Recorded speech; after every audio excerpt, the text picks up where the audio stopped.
पहली जीत आरसीबी की हुई है और जीत का जश्न जो है पूरे देश में मनाया जा रहा था कल रात में, लेकिन आज बेंगलुरु में मनाया जा रहा था। लेकिन वो जश्न मनाने वाले जो लोग आए थे, जो समर्थक आए थे, आज ऐसी खबर आ रही है कि 7 के आसपास लोग नहीं रहे और बहुत सारे लोग घायल हो गए। तो इसी पे राय जानने के लिए हमारे साथ दिल्ली के दीपक हैं, सीधे जुड़ते हैं और जानने की कोशिश करते हैं। क्या कहेंगे दीपक भाई? देखिए भाई साहब, विक्ट्री परेड हो रही थी चिन्ना स्वामी स्टेडियम में। हाँ। और जिस तरीके से वहाँ पर हमारे देश के नागरिक जो बेचारे वहाँ पर जो है अब नहीं रहे, ये बहुत दुर्भाग्यपूर्ण क्षण है और मेरी उनको विनम्र श्रद्धांजलि है। मगर सबसे बड़ी बात यह है कि वहाँ का लॉ एंड ऑर्डर प्रशासन, मैं बिना पॉलिटिक्स के एक बात करना चाहूँगा, वो कहाँ था जब इतनी भीड़ को संतुलित नहीं कर पाया।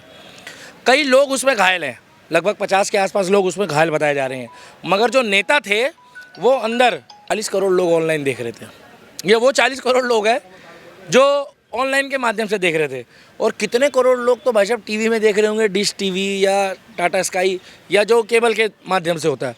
इसका मतलब जिस देश में 140 करोड़ की आबादी में 30-40% आबादी IPL देख रही है, उस देश के अब भविष्य के बारे में और युवाओं के बारे में क्या सोच सकते हो आप? मुझे एक बात बता दो, आज भी देश में कुछ भी हो रहा हो, मगर लोग कहते हैं जी हमारे को टमाटर प्याज आलू भिंडी तोरी सस्ती दे दो।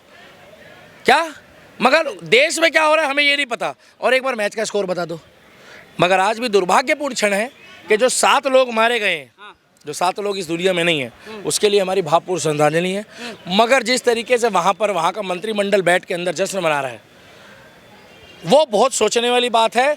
इसमें वहाँ के प्रशासन को उनको मुआवजा देना चाहिए, जो घायल है उनकी देखरेख होनी चाहिए, उनका इलाज सही तरीके से होना चाहिए और इस विषय में एक जांच होनी चाहिए कि इसमें गलती किसकी है, चूक कहाँ हुई है।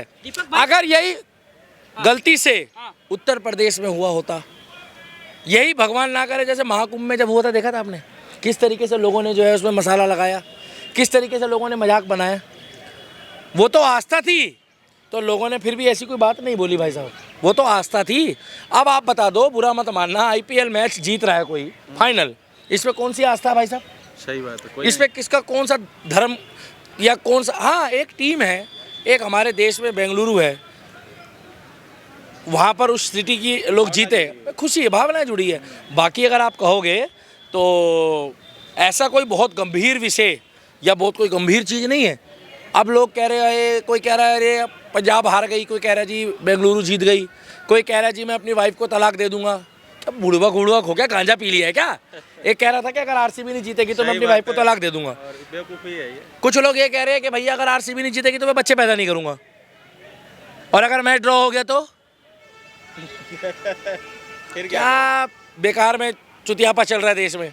हाँ, जो लोग मारे गए बहुत गलत है, मेरी भावपूर्ण श्रद्धांजलि है।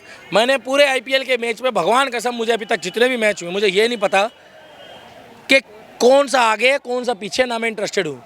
टोटल जुआ, सट्टा और करप्शन है। लोग तरह तरह के ऑनलाइन सट्टा लगवाते हैं। सही बात है। बाकी ये जो लोग मारे गए हैं, इसके लिए हमारी भावपूर्ण श्रद्धांजलि है। जो लोग घायल हुए हैं उनका इलाज होना चाहिए, और जो मृत उनके परिवार को उनकी देखरेख हो और उनकी जो इच्छा है, उनकी जो मांग है वो पूरी करे। और प्लस इस विषय में जांच होनी चाहिए कि गलती किसकी है, उसको सलाखों के पीछे डालना चाहिए। क्योंकि भाई साहब देखिए, सीधी सी बात है, जब इतना बड़ा आयोजन हो रहा है तो लॉ एंड ऑर्डर और वहाँ की सिक्योरिटी कहाँ थी? सही बात है, ये क्वेश्चन है, बड़ा क्वेश्चन। आप सोचो ना, अगर आपके ये किसी नेता की रैली होती तो वहाँ भगदड़ नहीं मचती। हाँ। किसी बड़े परिवार की राजशाही नेता की शादी होती, वहाँ भगदड़ नहीं मचती। मगर क्या आम जनता जो है वो क्या मरने के लिए पैदा हुई है? तो ये भाई साहब, ये चीज़ कतई बर्दाश्त नहीं होगी। आप RCB का जश्न मनाओ, आप IPL का जश्न मनाओ, मगर जब कोई हमारे देश का नागरिक जाता है तो हमें दुख होता है, चाहे वो किसी भी जात का हो, किसी भी धर्म का हो और किसी भी। मैंने कोई इसमें ये नहीं पूछा कि कौन मारा गया है, जो भी मारा गया हमारे देश का नागरिक है। आप उनके दिल वालों से पूछो, उनसे दिल से, कि उनके माँ बाप क्या सोच रहे होंगे जिसके घर के 7 लोग गए हैं, कि वो RC का जश्न मनवाने गए थे कि RCB जीत गया। ये कोई भाई साहब बात हुई कि भाई साहब वो तो ये कहेंगे कि गए क्यों था? गए क्यों थे?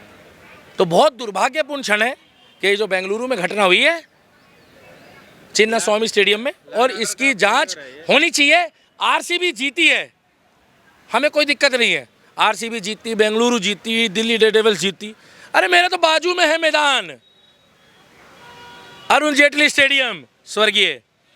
जिसको फिरोजा कोटला कहते थे आप लोग कांग्रेस के टाइम पे, हम जब नहीं गए देखने, हमारे रिश्तेदार हमें फोर्स करते हैं दीपक जी मैच देखने चलिए ना, हम जाएंगे तो हिंदुस्तान का मैच देखेंगे, हम अपनी टीम का मैच देखेंगे जिसमें हमें गर्व हो, खुशी हो, प्रशंसा हो।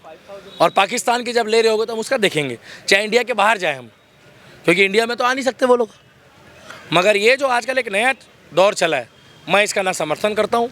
हाँ, आपने पूछा मेरे से, आज तक मैंने IPL पे कोई इंटरव्यू दिया नहीं है, मगर जो लोग मारे गए हैं उसके लिए मुझे बहुत दिल से ये दुख है कि वो वहाँ क्या करने गए थे, केवल एक जश्न मनाने गए थे, हर्ष उल्लास करने गए थे, और आज उनके घर में वो दर्द भरी दास्तां पहुँच गई और कुछ लोग गंभीर रूप से घायल हैं।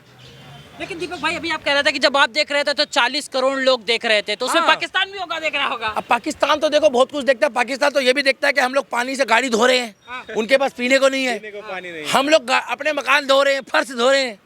ये पाठक जी कैमरा चला रहे हैं, अपनी बुलेट धोते हैं कई बार ये। अब वो तरसता है कि भैया ये लोग बुलेट धो रहे हैं और हमारे पास पिछवाड़ा धोने का पानी नहीं है, और ये बुलेट का टायर धोने में लग रहे हैं आधे घंटे से। हम लोग 10 दिन भंडारा पाकिस्तान तो खाली बैठा है, जहाँ देखी तवा परात वही बिताई सारी रात। वो लोग कुछ नहीं, उनके पास कुछ नहीं है। अभी आपको पता है जो चोड़े हो रहे थे, आज वो मोदी जी समझौते की बात कर रहे हैं। उनको क्या पता, जितना IPL में प्लेयर पानी और ड्रिंक्स पी जाते हैं ना, जितना IPL में प्लेयर पूरे IPL में पानी और ड्रिंक्स पी जाते हैं और जितने का खाना खा जाते हैं, उतना तो पाकिस्तान का पूरे साल का रक्षा बजट भी नहीं होगा। भैया गलत बोलो? नहीं, सही बात है एकदम। IPL के प्लेयर आए हैं विदेशों से, छोटा मोटा टूर्नामेंट तो नहीं है, लगभग कितने टीम है उसमें, काफ़ी टीम है, उनका खाना रुकना पीने की व्यवस्था हल्की फुल्की तो नहीं होगी, एकदम नहीं। उनका जाना आना, जितना उनका रुकने का, खाने पीने का, सोने की व्यवस्था है, उतना पूरे साल का पाकिस्तान का रक्षा बजट नहीं होगा। तो पाकिस्तान भी तो PCL करा रहा था सर। क्या PCL करा रहा था? वहाँ पर बुरा मत मानना, जब वहाँ पर बारिश हो जाती है तो माँ कसम वो वाइपर से पानी हटाते हैं और हेयर ड्रायर से तो वहाँ का वो क्या कहते हैं उसको, वो प्ले ग्राउंड सुखाते हैं, और एक बंदा वो जो टावल होता है ना जिससे हम लोग अपना शरीर घसते हैं, उससे बताओ वो घास सुखाता है पाकिस्तान वाला क्रीज को। पिच को। हाँ, एक बंदा छाता लेके खड़ा हुआ है, पिच को रोक रहा है। क्या उनके देश में क्या भाई, वो UPI को तरस रहे हैं। हमारे देश में अभी मुद्दा IPL चल रहा है जो आपने बोला, RCB। हमारे देश में UPI जो है ना, आज एक कबाड़ी के पास है, आज एक उस ठेली वाले के पास है जो मेहनत करके कमा के खाता है, जो कहता है पेटीएम कर दो चौड़े होके स्कैनर में, और पाकिस्तान कहता है कि भारत जो है उसने आविष्कार कर दिया। ये कोई आविष्कार है? ये तो UPI है। आपकी मर्जी है, आप 10 करो, 5 करो, 20 करो, मगर वहां तक अभी ये भी नहीं पहुंचा, स्कैनर नहीं पहुंचा। सही बात। तो हम ये चाहते हैं कि इस तरीके के अगर जश्न का माहौल हो, अगर कोई ऐसा RCB का जो जश्न मनाया जा रहा है और वो चिन्ना स्वामी स्टेडियम में जिस तरीके से भगड़ मची, उसकी जांच हो, उनके परिवारों को पैसा मिले, मुआवजा मिले। एक सवाल भैया, एक सवाल आ रहा है कि मतलब जैसे जो लोग जाते हैं, क्रिकेटर्स कहते हैं कि हमारे लिए भगवान है, दर्शक फैन जो है हमारे लिए भगवान, लेकिन उनके लिए क्या कोई आवाज़? देखिए भाई साहब, मेरी बात तो सुनिए, बुरा मत मानिए। आप क्या चाहोगे कि आपका बेटा बड़ा होके भारत के लिए खेले या IPL के लिए खेले? क्या चाहोगे आप? भारत के लिए। आप क्या चाहोगे आपका बेटा बड़ा होके IPL के लिए खेले, भारत के लिए खेले, राष्ट्रीय टीम के लिए? कैमरामैन आप क्या चाहोगे, भारत के लिए खेले, IPL के लिए खेले? ये IPL केवल, बुरा मत मानना, मैं इसके खिलाफ नहीं हूँ, ये सिर्फ एक पैसा कमाने का साधन है। लोगों को भाई साहब, लोगों के घरों बर्बाद हो जाते हैं, जो लोग, कई लोग इसमें वो लगा देते हैं, जुआ ऑनलाइन लोग लगाते हैं। हम चाहते हैं कि देश आगे बढ़े, देश की टीम आगे बढ़े। ये आप लोगों का इंटरेस्ट है, मीडिया वालों को देखना, हमारा इंटरेस्ट नहीं है। और ये जो आपको आज का मुद्दा है, इस बात को यहीं ख़त्म करो, पूर्ण में नाम लगाओ। ये जो 7 लोग मारे गए हैं, जो बेचारे भगवान प्रभु श्री राम की श्री चरणों में चले गए, इनकी जांच हो। जो लोग घायल है उनकी व्यवस्था हो, और ये जो लोग नेता अंदर जश्न मना रहे थे, उसके बारे में जवाबदेही कौन देगा कि ये अंदर जश्न कैसे मना रहे थे जब बाहर भगदड़ मच रही थी। और इसमें RCB के प्लेयरों को भी आगे आना चाहिए, उनकी सहायता के लिए, उनकी मदद के लिए। और विराट कोहली आज नहीं तो कल सुबह शाम जब भी इस विषय में संज्ञान ले, आप ये शॉर्ट्स पे डाल देना कि विराट कोहली जी, आप RCB टीम जीती है 17 साल बाद, और आप प्रेमानंद जी के भी भक्त हो, तो आपसे हाथ जोड़ के विनती है, आप और अनुष्का शर्मा जी जिस तरीके से RCB के प्रशंसक चिन्ना स्वामी स्टेडियम में जश्न मना रहे थे, वहाँ भगदड़ मची है। लगभग 7 के आसपास लोग जो है वो नहीं रहे, और 40 से 50 लोग लगभग जो फिलहाल अभी घायल है। ये सारी नॉलेज जो अभी मीडिया की खबरों से आ रही है, इनकी जांच हो और इसमें आप उनकी मदद करें, आर्थिक तौर पे मदद करें और